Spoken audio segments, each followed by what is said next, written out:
Mana yang bagus perempuan itu? Sholat ke masjid atau sholat di rumah? Perempuan lebih baik sholat dalam pekarangan, lebih baik sholat dalam rumah, lebih baik sholat dalam kamar, lebih baik sholat dalam tempat yang sempit.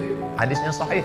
Kalau terjadi fitnah di Palestina, tak boleh sholat ke masjid, takut ditangkap tentara Israel. Tapi di kepenuhan, ibu yang sholat di masjid, apa ada tentara Israel menunggu dari balik? Tak ada. Maka kalau tak terjadi fitnah, perempuan tetap dapat pahala, tapi tak macam laki-laki. Kalau laki-laki wajib.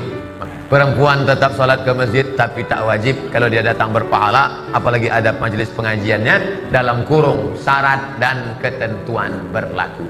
Ke masjid jangan pakai gelang kaki, karena kalau dipakai gelang kaki, kerincing, kerincing, kerincing, kerincing. Semua jamaah menengok.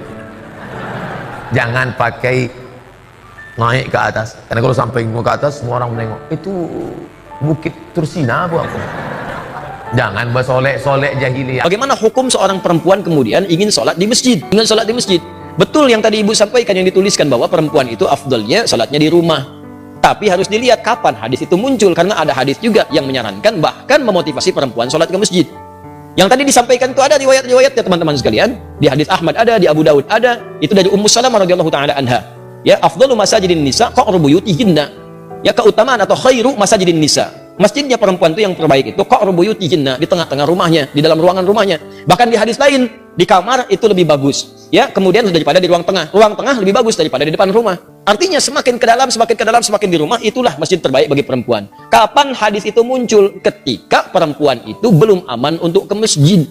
Awal-awal dibangun masjid di Madinah, baik itu masjid Nabi yang kedua dibangun setelah Quba, kemudian orang-orang pada ke masjid, maka terjadilah 3 sifat yang jika ada 3 sifat ini, perempuan dianjurkan di rumah. Dan nilainya sama dengan laki-laki ke masjid.